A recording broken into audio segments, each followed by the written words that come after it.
The OGL. In the year 2000, to bring together a fractured RPG industry alongside the release of the third edition of Dungeons & Dragons, Wizards of the Coast released the Open Gaming License. This legal document allowed third-party publishers blanket access to D&D's new framework. It's this document that made the Pathfinder role-playing game possible. Now, the RPG landscape is disrupted by a proposed revision to the OGL called OGL 1.1, leaked by Roll for Combat. In this special edition of the No Direction podcast, we'll be analyzing what we know about OGL 1.1, discussing the hottest takes resulting from the leak, and speculating on the impact such changes could have on the future of Pathfinder and the RPG industry as a whole. I'm Ryan Costello, Director of Logistics at the No Direction Network. I'm joined by Pathfinder and Starfinder freelancer and owner of Everybody Games LLC, a third-party publisher of Pathfinder and Starfinder material, Mr. Alex Augunas. Hello, Alex. Hi, thanks for having me. Oh, thank you, Alex. Alex has been putting together an article on the OGL, and he's put together a succinct timeline of basically the whole history of Dungeons & Dragons, which we will go into briefly on this show. But also with us right now is a luminary of the RPG industry, a veteran of Wizards of the Coast, Paizo, and many other RPG publishers. His work includes a multitude of games and lines that owe their existence to the original OGL, Mr. Owen K.C. Stevens. Hello, Owen. Hi, folks. All right. Owen, thanks for bringing your expertise here. I can think of very few people who have as much experience with the OGL in such a broad range of products as you do. A chunk of my career over the past 22 years has been driven by the OGL and OGL rated products and companies that have embraced the OGL. So before we begin, full disclosure, and there's going to be a lot of it. I mentioned that Roll for Combat leaked OGL 1.1. The No Direction Network server is hosted by Roll for Combat. Additionally, the majority of the No Direction staff either freelances for or works full-time for Paizo Publishing, who are all affected by this. And personally, I freelance for Renegade Game Studios on the Essence 20 line of RPGs based on Hasbro licenses. Hasbro's the owner of Wizards of the Coast. I've already seen some people even in the Essence 20 space speculating on how that affects that game, even though it is not even an OGL game. Alex, I'm sure there are matters you need to discuss above and beyond what I just said. Yeah, so in addition to running Everybody Games, my partner is Dustin Knight, who is a Paizo employee. So it's like, this is very close to us in our future. So yeah, you're gonna see me awkwardly smile a lot if you're watching the video. And if you're listening to the audio, I'm sure you'll hear it in my voice too. And Owen? So I'm not currently employed by any other company, but I freelance for a lot of companies, including Paizo, although not recently in the past, including Wizards of the Coast, including Green Ronin, including Evil Genius Games, who are third-party OGL product companies. I also own Rogue Genius Games, the vast majority of products of which are OGL products. Through that, I am the publisher for Everybody Games LLC. So, I mean, he owns his games, but I'm the one putting them up and getting sales for them. And I have my own Patreon, my own blog, and Rogue Genius Games, all of which are dependent on the OGL. So that's on top of the fact that some of my very best friends work for, and in some cases own some of these companies. So absolutely, if you're looking for someone with no connections that might make them biased, I ain't that guy. There's no one on the network we could ask that isn't biased. Like this hits everybody. Finally, none of us are lawyers. This does not constitute legal advice. We know a lawyer. He works for Wizards of the Coast. We are the passionate gamers, each with a measure of experience and expertise related to the OGL, and we will be using that expertise to break down the recent OGL news and speculate on its future. But first, so to be really, really clear, I am not going to say I'm not a lawyer every time I say something that sounds like an interpretation of law. Yeah, I'm not a lawyer. I am an expert in the industry that has had to deal with it, and that's it. This is not legal advice. And if you are thinking of publishing anything under the OGL, or you have published anything under the OGL and you have concerns, go get a IP/copyright/trademark/contract lawyer who understands the game industry, what a role-playing game is, and the OGL. Yeah, these are blanket statements. If we had to put a blanket on every time we made these statements, we would be buried under blankets. Although it would be really funny if we got like a blinking light for the video version that says we are not lawyers, just persistently blinking in the corner of the screen. Doing that. Yeah, people can envision that in their mind's eye. That's fair. If you're listening to this on a podcast, I totally did what Alex just suggested. So we are going to speculate on the future, but let's start in the past. Let's start with just analyzing what even is the open game license. And Owen, I think we've established your credentials, so I'd like you to take this one. The open game license is a license that specifically is designed to allow people to create content using content that has been released under the open game license. And the first thing released under the open game license was the SRD, or System Resource Document, that had most of the core rules of 3rd edition D&D. So it had all the information about the classes. It had the vast majority of the monsters, although very specifically there are a few it didn't. The vast majority of the spells for the stuff in the Player's Handbook, Monster Manual, and Dungeon Master's Guide. And then Wizards of the Coast never really released anything else to the SRD. So all the stuff they did after that 4.3.0 and 3.5, I think they did do a 3.5 SRD actually. But the point is, when they did Monster Manual 2 and they did Storm Racked and they did their adventures, none of that stuff had more stuff released to the open game license. But because that stuff was out there, you could make an adventure using D&D monsters and classes as a professional publisher. And you could put that up for sale. And there were specific rules on how to do it and what you had to follow. And there was at the time also a very important thing called the D20 System Trademark License, which allowed you as a separate license, which specifically said it could be revoked, to put a D20 System trademark logo on your product. And from 2000 to, let's say, 2003, 2004, that was the majority of the English-speaking RPG commercial world. It's often called the D20 glut. And eventually, the D20 System license, the logo license, was revoked, and so now people could just publish things under the OGL. That is a share and share alike license, in that if you use it, any new game content that you release under it, other people can use. So you actually put the license in your book. In addition to using what gets to come before, people get to come along and use your stuff after. And it has a concept called product identity, which is material that is not based on previous game rules and that is not public domain, that you are not saying people can use. And that is normally things like place names and storylines and specific characters. So for example, first edition Pathfinder, released by Paizo, was released under the open game license. And all of their rules, not just their core rulebook rules, but pretty much all the rules that they have done for the first edition role-playing game, they released as part of an SRD because they had to indicate what was open and what was closed. But the names of their gods, their world, the names of their adventures, the names of their characters, all of the stuff that was storyline or proper noun related, they kept closed. So you could come along, as I did often, and create a new class. You could say, okay, I've created the Dragon Rider. So now you can write a dragon and play that in Pathfinder first edition. But when I did that, I could not say, hey, Dragon Riders are particularly common on Triaxis out in the solar system around Galarian, because all those things were protected. I think the best example of what you were allowed and not allowed to do with the OGL was that you could not use the name Dungeons and Dragons, to the point that on the product, most of the time it said, this is compatible with the world's best-selling or oldest role-playing game. Yep. And Paizo did that a lot. Other people did that a lot. That became especially common when the D20 System trademark license got pulled, because you couldn't put a big D20 System logo on it anymore.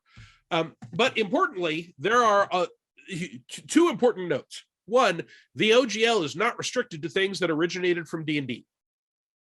So the open game license has been used for the Fudge role-playing game, for the Fate role-playing game, for the D6 Adventure role-playing game. And these are all games with no origin whatsoever in the SRD that was released. They don't borrow any of the D&D rule set at any point. They just took the open game license as a way to make their games open. And why that is incredibly important will become clear as we move forward, but I just want to point it out. Secondly, there are a lot of people who are making games that are rooted in the OGL, but aren't D&D games. Mutants and Masterminds is a great example. It's a superhero game. It is not compatible, one never has been, and was never meant to be with D&D. It is its own role-playing game that used some of the same engine as a shortcut to have a fast design and to have a system that people would recognize and use. And they're in their third edition. They still use the OGL, but their game is very different and in no way borrowing from the intellectual property of a fantasy RPG. There are also things like 13th Age, Critical Role, Midgard. So a lot of companies have entire game lines that are OGL driven that are not necessarily specifically designed to tie into any edition of D&D. Now, I want to bring attention to one particular line in the OGL. Perpetual worldwide non-exclusive license. Can you go into that a little bit? So there was a gentleman's agreement email group in 1999 when this was being put together, where Ryan Dancy had pulled together some potential publishers, and I was fortunate enough to be put on that list. Just want to say Ryan Dancy was the vice president of Wizards of the Coast at the time. And also the owner of the Open Gaming Foundation. And he has recently gone and renewed his links because suddenly people are looking it up again. But he was also one of the important architects of the OGL. He had gotten a bunch of publishers together and said, this is what the OGL is going to look like so that you all can have products ready when we release this. So please understand that this isn't permanent yet, but the gentleman's agreement is we trust that you are going to do your best to follow this. The whole point of that phrase was that Wizards of the Coast would not be able to end that license. It's perpetual. It goes on forever. It has no listed end date. They could have listed an end date. They chose not to.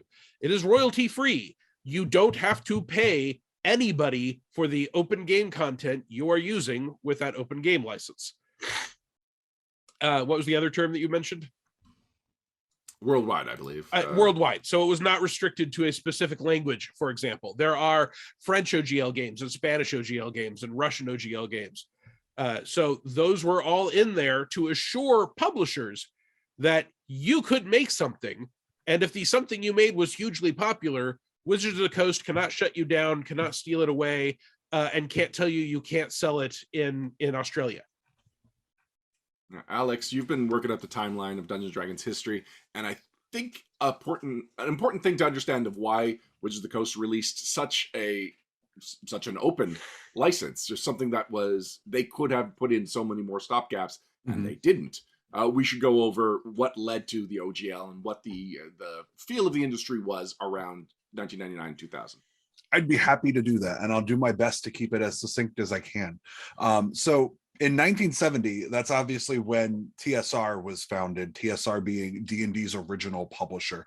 And it's important to know this because by the time you fast forward 20 years into like the mid to late 1990s, TSR was basically bankrupt. They were not doing very good. By that point, they were coming off of the Satanic Panic, which anybody who's seen the most recent season of Stranger Things knows a thing or two about. In general, sales were way down. Or those that lived through it. Or those who lived through. I'm sorry, I didn't. But yes, anybody who lived through it or has seen Stranger Things is aware of the Satanic Panic, which is basically where everybody was obsessed with D&D as this like gateway into like satanic practices and rituals. It got a really bad rep. I know I always joke with my boyfriend that when I started, my mother asked me if I cut myself and drew circles with the blood, and that was in like to the 2000s. So like this was a pervasive thing with people who lived through it. And because of that, when Wizards purchased the rights to D&D in the late 90s, they knew that they had to do a lot of work in order to get this brand off the ground as something that would make back the money they spent acquiring it. The OGL was instrumental in that. The idea was that if they could get the community to generate content and generate product and that like things were moving, it would translate into more sales of Wizards books because they weren't going to get enough product out to really like get D&D moving again, like what it had been in the 70s. And this was specifically grounded in something that, again, Ryan Dancy referred to as the SCAF effect, which was a thing that had been proposed by Scaff Elliott, who was an employee, who said that the reason D&D is popular is not because it is the best game or because of the first game, but it is the game that the most people know how to play. Mm-hmm. So if you got 3 people, it might not be the number one choice of any of those 3 people and they're trying to play a game. Someone might have preferred Traveler and someone else Champions and someone else World of Darkness. But if all 3 of them's second choice was D&D, they ended up playing D&D and then they needed to buy more D&D books. So the concept was that a rising tide would lift all boats, that if there was more and more and more cool D&D compatible content, that would drive sales of both D&D and that content, especially in the area of things like adventures and GM advice, because adventures had never sold super well for TSR. But analysis showed that games that did not have adventures available tended to peter out. So Wizards of the Coast really wanted other people who had a different scale on what was profitable to write adventures that you would then buy D&D products to make your characters and put out your monsters to attack people in somebody else's adventure. Now, I just want to focus in, Alex, on you were saying you seem to give a lot of not credit, but you seem to blame the Satanic Panic a lot on Dungeons and Dragons, the state of the industry in the late 90s, but it's also just TSR as a company was not doing very well. And that period where TSR sold to Wizards of the Coast was one of the only times where Dungeons and Dragons was effectively out of print. Mm-hmm. Yeah. And so the OGL was brought in as a way that, like, instead of all these fractured small games that everyone was playing, if everyone could design for Dungeons and Dragons, then everyone would buy Dungeons and Dragons, and Dungeons and Dragons would once again become the main game in the market. And not just Dungeons and Dragons, a third edition, right? I mean, the biggest Dungeons and Dragons before that had been Advanced D&D second edition. And they were dropping having two versions of D&D, which a number of people thought was a mistake.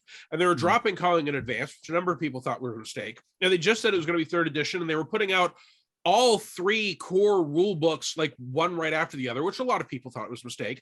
And they did a huge print run, which a lot of people thought was a mistake. Wizards of the Coast doubled down on third edition D&D as a new launch of a game with a rule set that was not as close to second edition as second edition had been to first. It was not particularly close to what they had done with D&D, with basic. So part of this was to create a buy-in for that set of rules, which was at the time in 2000 an unproven new set of rules that, where you could find pundits talking about it, because the internet was a very different creature back then, they were not necessarily in favor. And it was common for people in the industry to say, well, this is obviously going to be a flop. I got told that over and over and over. This is obviously going to be a flop. So part of the goal was to make it easy for people to support the rule set that was going to be everything that Wizards of the Coast did going forward. And they didn't just do D&D. The D20 system was used for the Star Wars role-playing game, 3 editions. It was used for the Wheel of Time role-playing game. It was used for their version of the Call of Cthulhu role-playing game. They did a game called D20 Modern. So for that period, when they released this license, the goal of Wizards of the Coast was to make the D20 system ubiquitous and to have the most popular, most profitable, highest quality of those systems so that they would benefit from everybody else also producing stuff. It's important to remember that, like, I know when I've been talking about the OGL on Twitter, I've had people go, oh, wow, that's a really cool thing. That's really friendly that Wizards of the Coast did making the OGL. And it's like, well, it is, but like, it's also important to remember that it was capitalistic and was ultimately to serve their profit margins, which like is kind of where we're at right now too. Right. It was also a business decision. Yes. Yeah. The other business decision was to encourage people to not simply make compatible games that said compatible with D&D, because a process, general law, a process cannot be copyrighted, it cannot be trademarked. A process, including game rules, must be patented. If you are, and in fact, Wizards of the Coast tried patenting Magic the Gathering game mechanics, but there was no way they could patent rolling a die. Rolling a die predated all this. There were way too many other games out there. So part of this was to encourage people not to do what some companies had done in making D&D compatible books that said they were D&D compatible, just writing them from scratch and trusting that you could not copyright the concept of the game rules or trademark it, and they weren't patented, but to encourage people to do it under a specific set of rules. And that consideration is literally listed in the license. It says in consideration of. So at the time, Wizards of the Coast believed that when you used the open game license, they were gaining something. You were giving them something and they were giving you something. It was an exchange. Mm-hmm. Not a monetary exchange. We'll get to that. Right. But like a rights exchange. I'm chuckling nervously. All right. Before we move on to OGL 1.1, Alex, can you briefly then explain what happened when this perpetual license continued to exist while Wizards of the Coast was trying to do a new 4th edition of Dungeons & Dragons that was not OGL compatible? Well, let's just say that the year after the OGL came out was the year that Wizards of the Coast was acquired by Hasbro, and then about 10 years later is when they started looking to do 4th edition D&D. Is that right? It was 2001? Nope.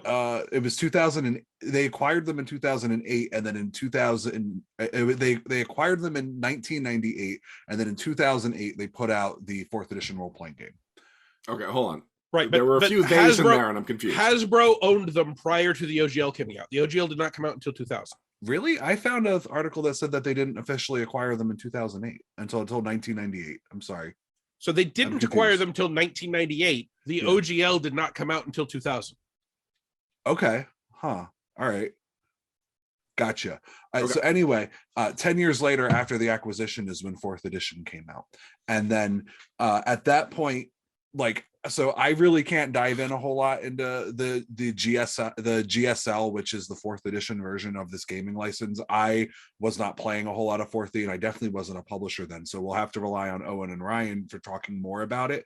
But the thing that really got people riled up in the creator community was that it had a clause in it that basically said that if you published under the GSL, you were not allowed to publish under the original OGL. People colloquially call it a poison pill clause.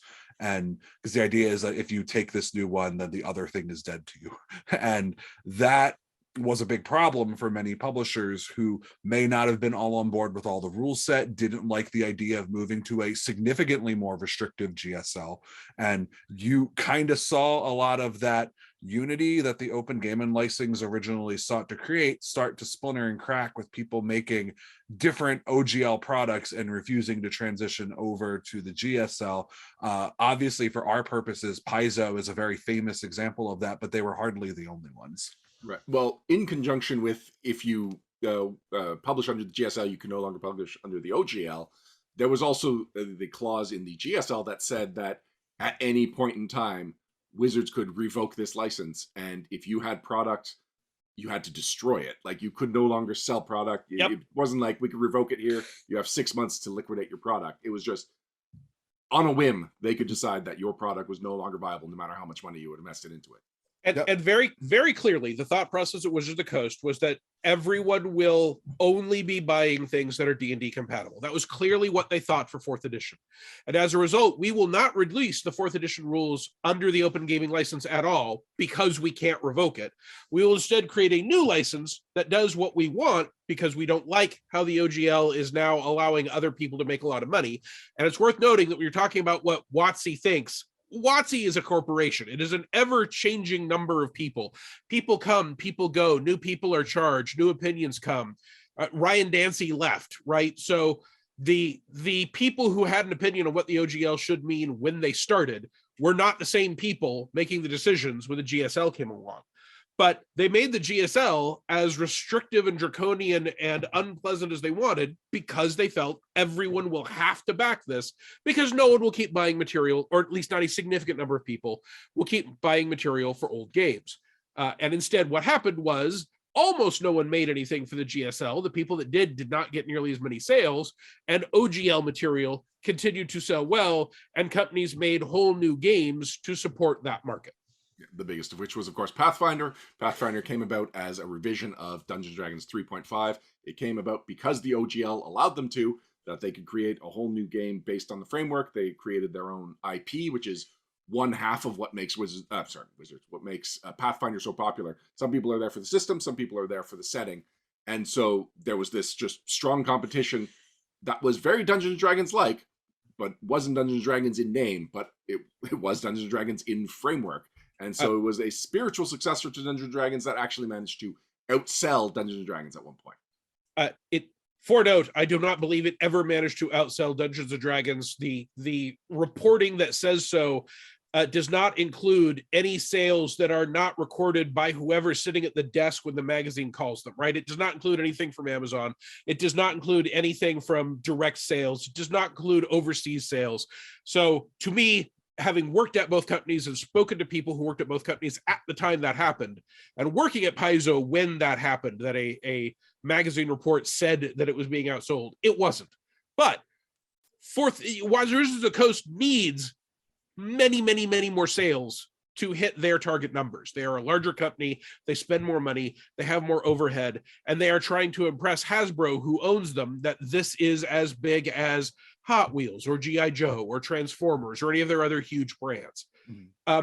But also, there were games being made at the time that were more successful, apparently, than the D20 games other than D&D that Wizards of the Coast made. There was Spycraft, which was a D20-based modern game that for many years was clearly more popular than D20 Modern. So, and it still exists. It's not as big anymore. Games come and go. But there was a whole slew of games that were moving into spaces that were doing a better job there than Wizards of the Coast was. I was contracted to write D20 Spectaculars, which was going to be a superhero book for D20 Modern. And one of the things that happened is fans and company owners and store owners kept contacting me and saying, why would Wizards of the Coast do this when Mutants and Masterminds is clearly the D20 superhero game of choice? And all I could say was, hey, I'm a freelancer. They're paying me. I'll do it. And as it happens, they canceled D20 Modern and D20 Spectaculars before it was ever finished being written. But I believe that part of what happened is that during this period, they saw that other people were able to do things with an engine they originally created that they were not able to successfully do. Yeah, the kind of like the hubbub is that Dungeons & Dragons 4th edition was a failure, but I believe it was even Eric Mona who said that any other publisher in the RPG industry would kill for the numbers that 4th edition got. It's 100%. Just that by Wizards of the Coast standards, it was underperforming, and therefore they went back to the drawing board. They did an extended play test and released a game that they did not call 5th edition, but the community insisted that it be called 5th edition. Yep. And so we ended up with Dungeons & Dragons 5th edition, which came out at a good time and was popular with influential people and became one of the best-selling role-playing games of all time, and is far and away the best-selling role-playing game at the moment. Yes. Absolutely. And now we're looking at the dawn of D&D 1 and the OGL 1.1. So who knows more about D&D 1? I know enough to know that they call it 1 D&D and not D&D 1. Oh, do they? Oh, yeah. My mistake. Yeah, because otherwise it would be D and done. Oh, you know what? D and done. I saw that joke, and I think that's why it imprinted on me. Sorry. So it is, in fact, 1 D&D. The effort being that we are not doing different editions anymore. There's only just this 1 D&D. That's the pitch. Yeah. Give it 5 years, maybe 10.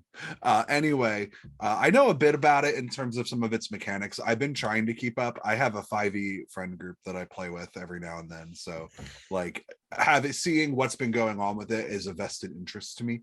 I know that they're doing a playtesting process right now, and it's going pretty well. And there has been this question of, is 1 D&D going to use the OGL? And like there have been rumblings for, I'd say, since about the beginning of December, that maybe they were going to be like putting out a different version of the OGL, or something big was going to change. There was a lot of talk. There was like a fireside chat, right, right, Ryan, where they talked about they talked about like the monetization of D&D, which really got people starting like kind of going, oh, what's going on? There was a fireside chat. Before that, there was actually I meant to grab this. Somebody sued Wizards of the Coast, basically saying that Dungeons & Dragons is doing so well it should splinter off and be its own company. I don't have the details of it, but this was one of... Oh, go ahead. Sued Hasbro specifically. Yes. They sued Hasbro, saying that as shareholders, we are suing you because we believe you are not properly monetizing D&D, and here is what we think should be done. It is also worth noting, at this time, there were a lot of people in October, November, even September of last year who were claiming that what was happening is that Hasbro was getting ready to sell D&D.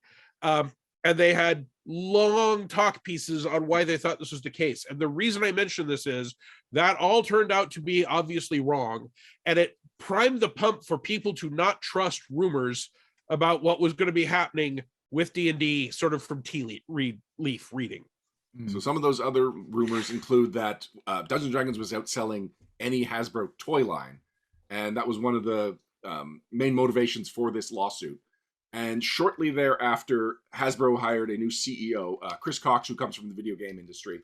And now we're going to lead into that fireside chat you were talking about, Alex, where Hasbro CEO Chris Cox And Wizards of the Coast CEO Cynthia Williams used the phrase under-monetized to describe Dungeons and Dragons to their investors. Yeah, you know, the line in that fireside that kind of made me start feeling a little worried is when they said that their goal was to create a recurrent spending environment. That to me sounds like microtransactions. And even when they first said it, I was like, ooh, what are you guys going to do? How are you going to do this? Are you monetizing Are you monetizing D&D Beyond? Because like that was my first guess, and apparently that wasn't their plan.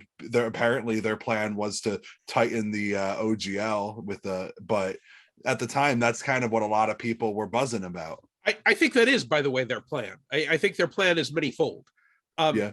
Part of the plan is to make sure that no one can make anything that competes with their new 1D&D without giving them a cut if it's a significant amount of money. And that if it's ever something they don't like, they can shut it down entirely.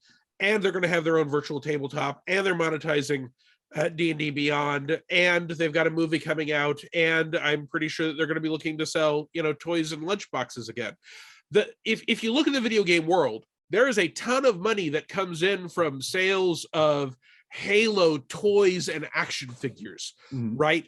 And if you look around, yes, D&D has miniatures, but there are a lot of other people competing with miniatures with exactly the same names, right? Here is a red dragon miniature. Here is an orc miniature. A lot of the stuff that you would, as sort of life brand material, people are choosing to get from places other than Wizards of the Coast and Hasbro. And I am pretty sure that part of what Wizards of the Coast and Hasbro want is for them to be the source of all licensing for all that stuff. So they're going to have their own virtual tabletop, I am certain. They're going to pay you to use it. It'll have the D&D rules automatically in it. And yet, currently, you can play a lot of 5th edition D&D on Fantasy Grounds or what's the D20? Roll20. Roll20, Foundry, there's lots of places. Sorry, Owen, you said they're going to pay you to use the virtual tabletop? You mean they were going to charge you? Yes, they're going to charge you. Absolutely. So this is all part of an effort to tighten and shut off everything. And there are people who worked at Wizards of the Coast at the time of 4th edition being ended who have told me that internally, a lot of the people who were responsible for the amount of money D&D made, so not the designers, not the editors, not even the D&D brand teams, but people higher up on the scale than that, justified its lack of performance by saying, well, we had to compete with all this OGL stuff. That's not something they said publicly, but I was told by people who were there that was said a lot internally. And so the lesson they took away from that is we cannot allow an OGL, clearly, that we cannot allow an OGL to exist for the new edition of the game, because we've seen with 4th edition, if there are other options, people will take them. They are now specifically claiming, for example, that the OGL was never designed for anything but print or printable products. Whereas in 2004, the link that Alex grabbed from the Wayback Machine, their frequently asked questions says, yes, you can use the OGL for video games. Here's how you do it. Mm-hmm. So I cannot describe this as anything other than a bad faith effort to rewrite history to claim that they never intended to do this stuff. Yeah, I've got the quote here from the Gizmodo article. The new agreement states that the open game license was always intended to allow the community to help grow D&D and expand it creatively. It wasn't intended to subsidize major competitors, especially now that PDF is by far the most common form of distribution. So actually, sorry, this quote is slightly different from the one you were just talking about.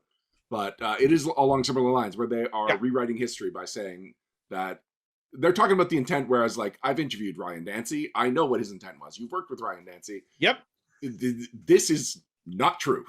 Correct. Mm-hmm.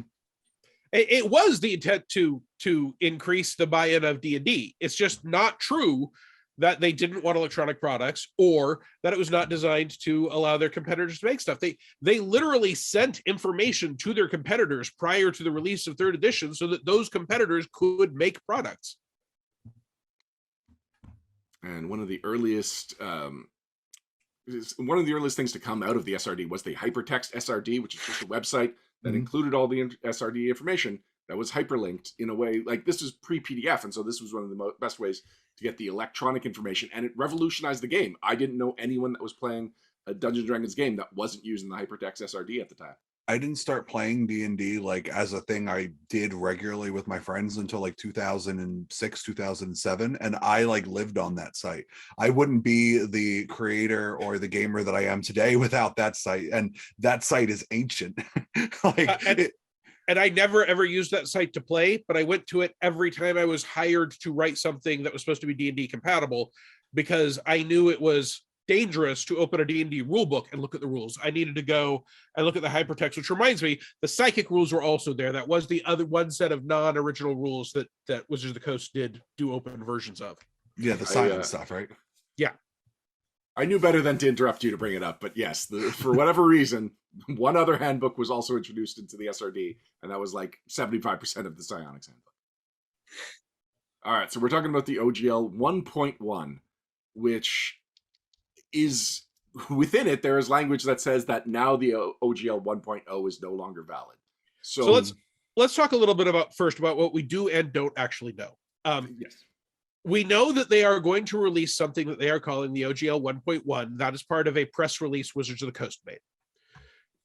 There are specific things they said about that at the time I wanted reporters to push back on, because those were things, as we just discussed, were actively not provably true. And most reporters did not push back on it because most of them looked at it, reported it, and repeated what was said. Mm-hmm. Since then, I had begun hearing a lot of people talk about some specific terminology, and these are people I trust, but they were all getting it secondhand, so I was not wanting to speculate about this publicly. Then, Roll for Combat, Stephen Glicker and Mark Seifter said that they had gotten it from a source they trusted. And that was a specific named person I could point to. Hey, they trust their source. They believe this is true. And so I started wanting to talk about it because it specifically included the language claiming that the OGL 1.0A is no longer authorized. But Yes. We do not ourselves have the OGL 1.1 yet. Apparently, a full copy of it was sent to Kotaku, and we have the link to that, I believe. And Alex very much wanted to make sure we mentioned the author's name of that article. Right, her name is Linda Kodga. You should definitely Kodega. You definitely want to search it and make sure to give her a click so that you can read it for yourself and also support the author. Yeah. So the full article name is Dungeons & Dragons new license tightens its grip on competition. So after Stephen and Mark on Roll for Combat did a video where they say, here's a leak, we've got it, it's legit. There was, 36, 48 hours where people were saying, we're speculating. And one common line of speculation was, a lot of the language in here is ridiculous overreach, and Wizards would know never to do that. A lot of the language in here is not professionally written and can't possibly be part of an actual attempt at a contract. And they didn't know who the heck Stephen and Mark were because people weren't doing their due diligence to find out who they are within the industry. Mm-hmm. So several people, myself included, started to come in and say, hey, we're hearing this from multiple sources. It's not just Mark and them. And then someone emailed the whole thing to Linda. Now, we don't have the whole text. She's a journalist. She's not going to publish the whole text. It is for her, information as part of a news piece that she's researching. And I am under the impression that she is very carefully not naming her source as well, which is also journalistically appropriate. Mm-hmm. But everything that we are now talking about is based off that article and the fact that the gentleman who runs the games division of Kickstarter confirmed that the language was the same as what Wizards of the Coast ran by Kickstarter, and that Kickstarter had negotiated for a change to it so that there would be a lower fee for royalties, which we'll get to, on Kickstarter. But that is a totally independent source of someone saying firsthand for the first time. That person is saying, I saw this from Wizards of the Coast. This is what they're doing. So it hasn't been released yet. It is still possible that we are misinterpreting the snippets we're getting. Linda's article does not make it sound like that's the case, and she is quoting directly from it. I trust her to be right about that. It is also still possible that Wizards of the Coast will see that there is a furor and either claim that they meant something different the whole time and reinterpret, or change it. But everything we're saying right now is based off the snippets from the leaks and the confirmation from Kickstarter and from that one Kotaku article. Right. All that said, go ahead, Ryan. I was going to say, of the changes we know that are being proposed and summarized in the Kotaku, the Gizmodo article, which one would you like to start with? I would like to start with claiming that the OGL 1.0A is no longer an authorized license. That's the scary one. So as I quoted earlier, the 1.0 was described as irrevocable, that it was perpetual, worldwide. Look at Section 9. Non-exclusive license. Look at Section 9 is the important one. of the original OGL. I guess I should actually have the original OGL called up here, shouldn't I? I mean, I can in a few seconds if you don't have it. Do you want me to read it? Yeah, go ahead. If you've got it. Okay, go ahead, Ryan. I have it up too. You go ahead. Oh, never mind. Section 9 says updating the license. Wizards or its designated agents may publish updated versions of this license. You may use any authorized version of this license to copy, modify, and distribute any open game content originally distributed under any version of this license. That's kind of like the big line here, and Owen has more to say, I'm sure. So what that means is right now, if someone released something under version 1.0, and some people did, that's an authorized version. And you can use version 1.0A to combine material from 1.0 and 1.0A. That would mean that if they were updating the open game license to version 1.1 and they put 6th edition rules under there, under this rule 9, since 1.0A is authorized, I can then take 6th edition material and release it not under version 1.1, which has a number of draconian rules, but release it under version 1.0A.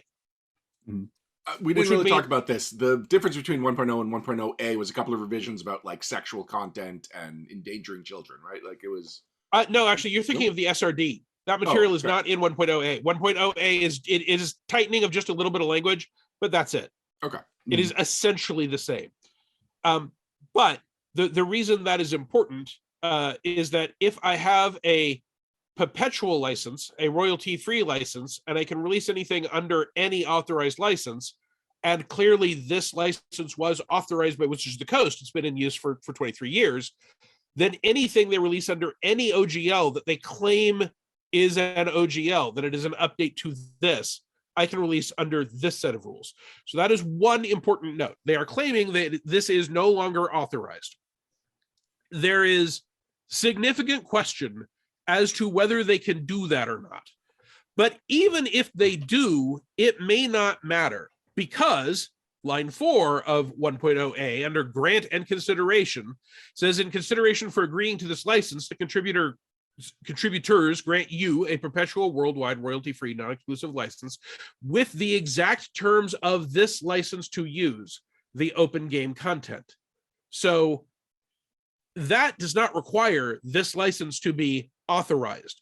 That says that this license covers the exact terms of this license to use any content released under it. And so one interpretation will be that you can still release anything you want under version 1.0A and can ignore 1.1. That's one interpretation. Right. And we don't know yet if that's going to be Wizards of the Coast interpretation, and it sounds like not. Well, it's interesting that you say that, because Wizards of the Coast's interpretation in that original FAQ about the OGL 1.0A that we brought up before says under a specific question, can't Wizards of the Coast change the license in a way that I wouldn't like? Answer, yes, it could. However, the license already defines what would happen to content that has been previously distributed using an earlier version in Section 9. As a result, even if Wizards made a change you disagreed with, such as revoking authorization, you could continue to use an earlier acceptable version at your option. In other words, there's no reason for Wizards to ever make a change that the community of people using the open gaming license would object to, because the community would just ignore the change anyway. Yeah, that is from Wizards of the Coast, published in 2004, an FAQ about the OGL. Yes. Yeah. So 1.1 says that the OGL 1.0A is no longer authorized. It is not clear that they have any legal standing to do that, although those issues are settled in a court with lawyers that cost money rather than on podcasts with handsome looking gamers who can just tell you what it ought to work out as. Well, thank you, Owen. I appreciate that. You're very well. I mean, I didn't mean me, but you too. Oh, come on. Oh, you look great. All right, let's not go down that rabbit hole. But this is one of the reasons why I want to make it very, very clear. We do not yet have the actual OGL 1.1, and we don't know what they're going to say they claim it means. If they claim it means that if you use 1.1 content, you cannot use 1.A content because 1.1 states that 1.0A is no longer authorized. And when you use 1.1, you are bound to that. That's fine and reasonable. That's going back to the poison pill of the GSL. Yes. Right. And so you just never use 1.1 and you can't use 6th edition material that they only release under it. If they say all open game content using any open game license now must be running under 1.1 and we don't need to reach out to people specifically to tell them that, you don't have to agree to anything, that's a problem. And it's a huge problem that includes things like version 1.1 has a statement that says, and I believe I have the exact wording here, Wizards of the Coast gets the right to use any content that licensees create, whether commercial or non-commercial. Wizards will have a non-exclusive, perpetual, irrevocable, worldwide sub-license or royalty-free license to use that content for any purpose. They also say that they can change version 1.1 at any time for any reason without notification.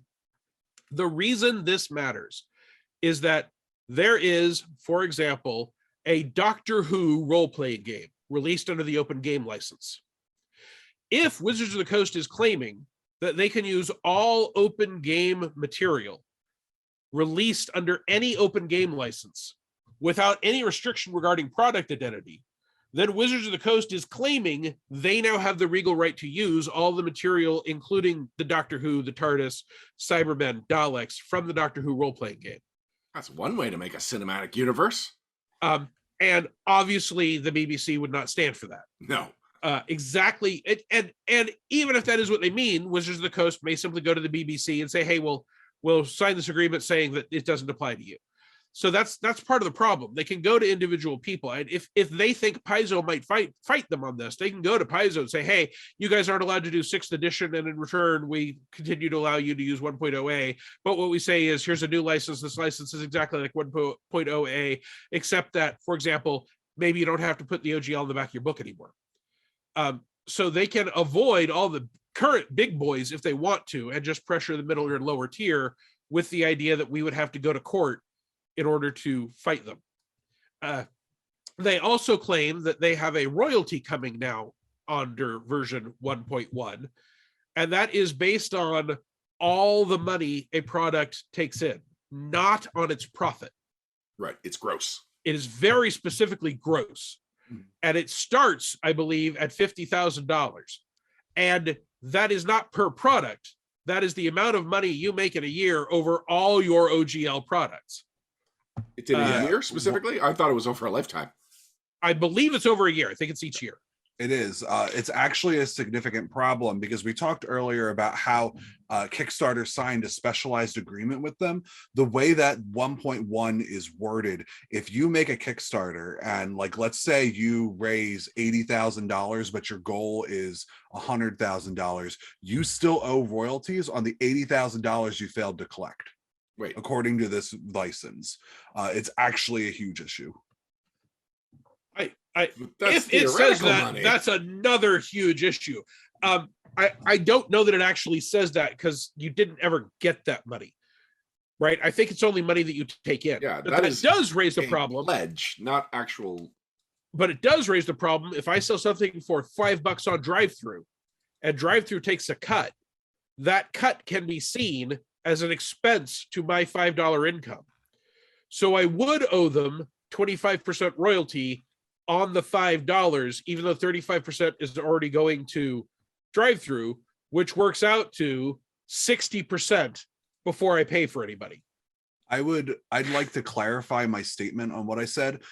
In Linda's article under the header, will OGL publishers have to pay royalties?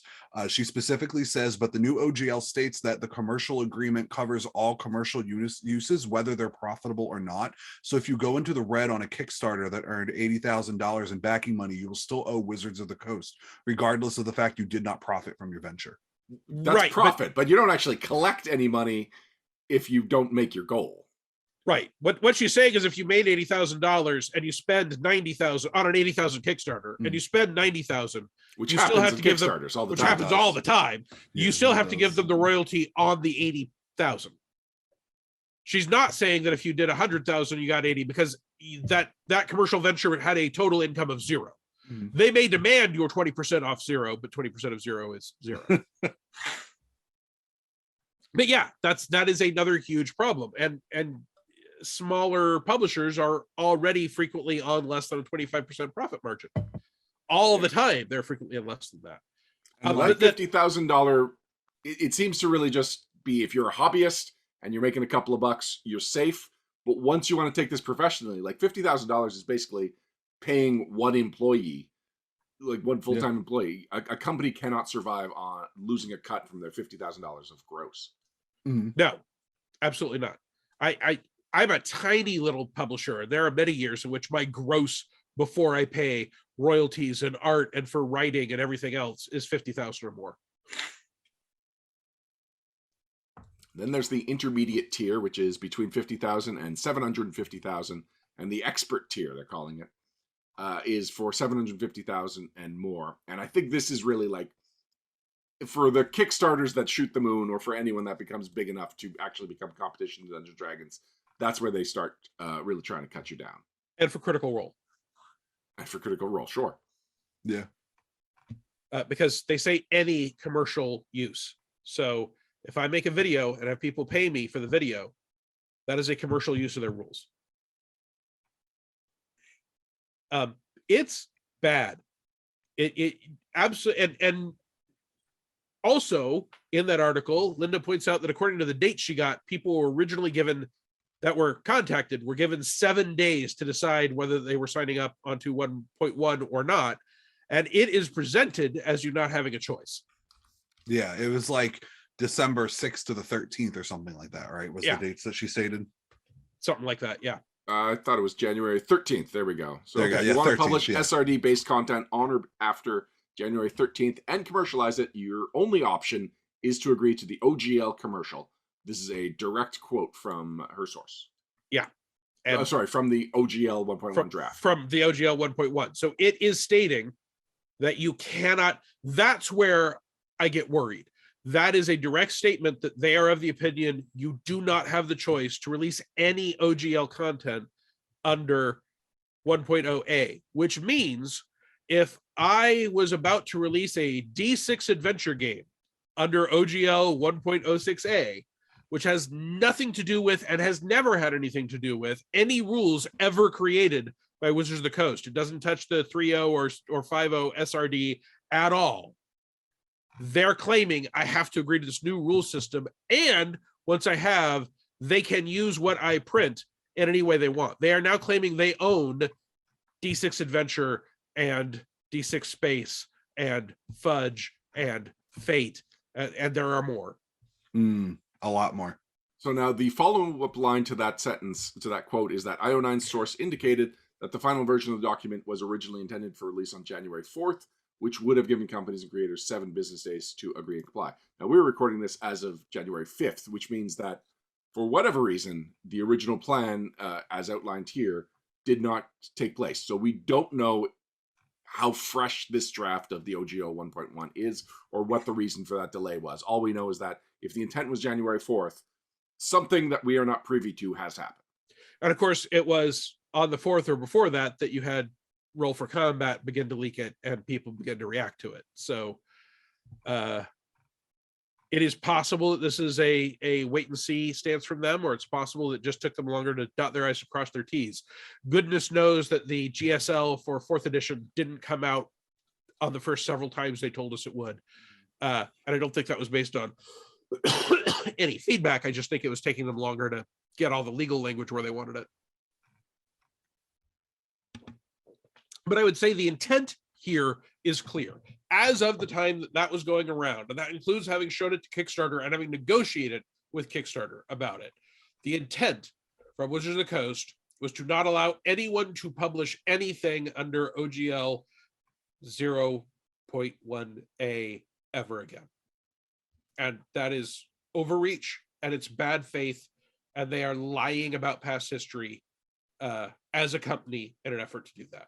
And we know they are lying because we have their own statements as a company specifically contradicting what they're claiming here. Exactly. Yes. That is the reason that I hesitate to give them the benefit of the doubt at all about any interpretation of the 1.1 and the way it's outlined in this article, just because we know that, like, people we have spoken to directly, it is a small industry and we are all interconnected. It is a social industry. It's based on a social game. So of course we all talk. Many of us were there. It is a lifestyle hobby that we have been part of for 20 plus years, 40, 50 years. Like, the people that were there are still here. And so these statements we know are false. We know personally, we've seen it, we've witnessed it. We can find references very quickly. Stephen Radley McFarlane has been having a field day on Facebook, just finding all kinds of quotes that directly contradict things that the 1.1 says, and that Wizards of the Coast has statements Wizards of the Coast has made about Dungeons and Dragons. Yeah, you don't have to believe us. We are not stating an opinion. Yeah. There are numerous links that show that this was not the position of the company, and they are now claiming it was always the position of the company, and that statement is false.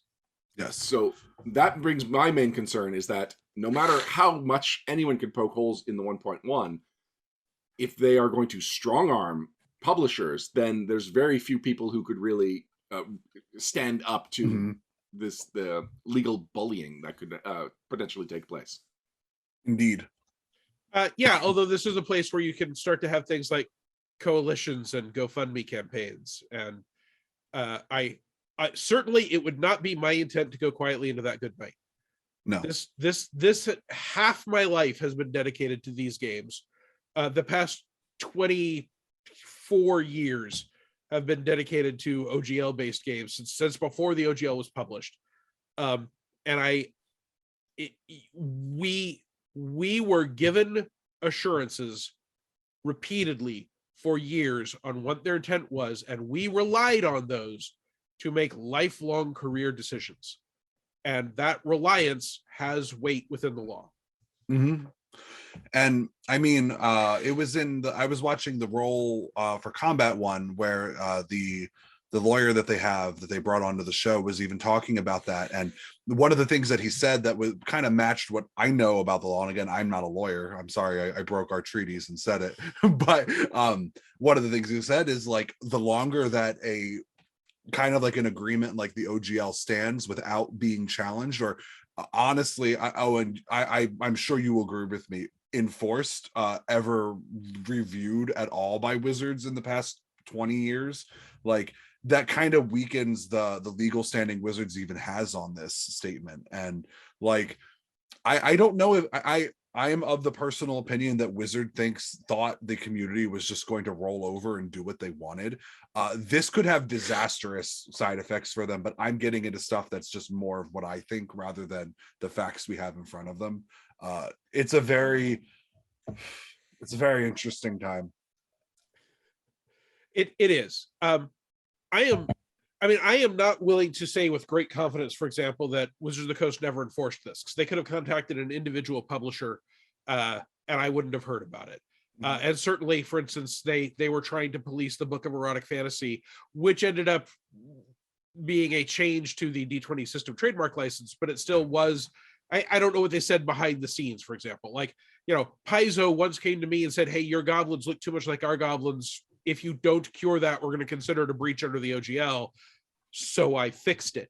But that is not common knowledge. So I know people have frequently said, well, Paizo never polices this stuff. Well, they had Liz Courts looking at it all the dang time. And their first step was normally to very quietly go to someone and say, hey, we think this is a problem, which is what the OGL calls for. If there's a whole cure breach termination clause in there.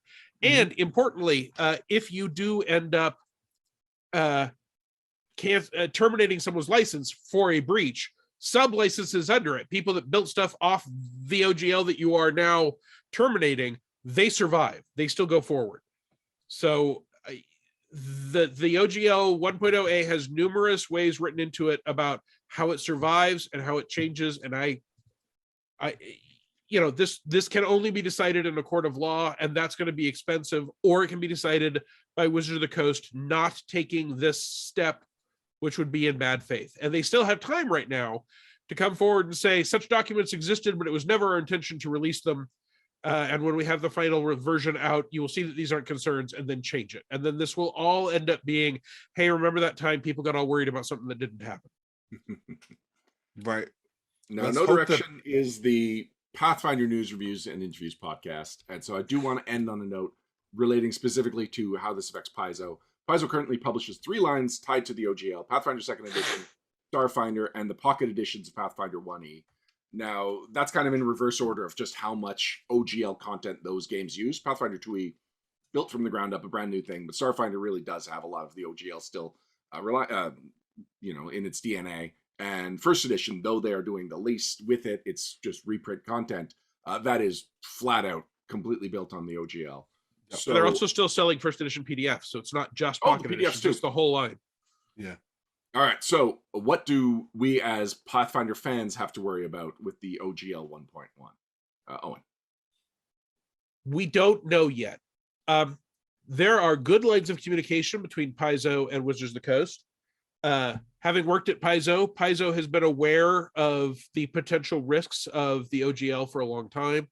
They have released products that were not OGL, that were Galarian set. For instance, all their novels carefully avoid the use of any OGL terminology. So you don't see magic missile ever in their books, their novels. So they know how to do that.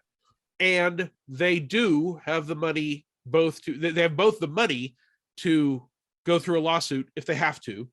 And they have the fan base that if Wizards of the Coast tried to grind them into the dust, they could, do a fundraiser or do a $1 PDF sale or do anything they needed to raise a chunk of money. So I don't believe that Paizo is going to go away. I don't believe that Galarian is going to go away. Could a deal be struck so that the specific older editions of the games go away? Sure, it could. But I am not of the opinion that Paizo is going to get swept away by the tide by this. But I absolutely think this is the time for all fans of Paizo to tell Wizards of the Coast in flat terms, trying to get rid of all OGL publishers is unacceptable, and we won't take it. Agreed. All right. Thank you, Alex and Owen. This has been, I really do feel like this was an informative and well-researched conversation. So thank you both for bringing your expertise and doing the work before we scheduled this very quickly. And this is a very quick turnaround for this episode. So before we go, I do want to give people the opportunity to check you out online on social media and check out your products. Alex, why don't we go with you? Where can people find you? Well, if you want to find me on Twitter, where I am posting a lot about the OGL stuff, my Twitter hashtag is @ALJAUG. It's ALJAUG. And you can also find my products at www.everybodygames.net. And Owen? Most importantly, I have a blog at OwenKCStevens.com. I also have a Patreon at patreon.com/OwenKCStevens. Those are the 2 primary places to find me. I am also the owner and publisher of Rogue Genius Games. You can find that on Drive-Thru, the open game content. And I'm easy to find on Twitter and Facebook. And you can find out more about No Direction Network at nodirectionpodcast.com. Go to our Patreon and patreon.com/nodirection. Find us on Twitter at No Direction. That's KNOW, by the way, like the Druid spell. And you can find us on Facebook. I believe we're also just facebook.com/No Direction. Yes, facebook.com/No Direction. Well, Ryan, where can they find it about you? All right. And if you want to find me, I'm on Twitter doing some stuff. I believe, I am KD Ryan Costello on Twitter. But I'm mainly on Facebook, and if you just look for Ryan Costello, you will find me very quickly. And does No Direction have a Patreon? Or a Discord server? No Direction is Patreon. I already mentioned it. Patreon.com/No Direction. What about our Discord server? We have an amazing Discord server, all of which you can find links to on NoDirectionPodcast.com. It's good Wrapping stuff, things people. up. It's Thank good you. stuff. It is good stuff. Go read it, look at it, and then give them money so that you can get, this. Yes. Thank you. Thank you both. Until next time, I'm Ryan Costello. And if you want to find the path you need, no direction.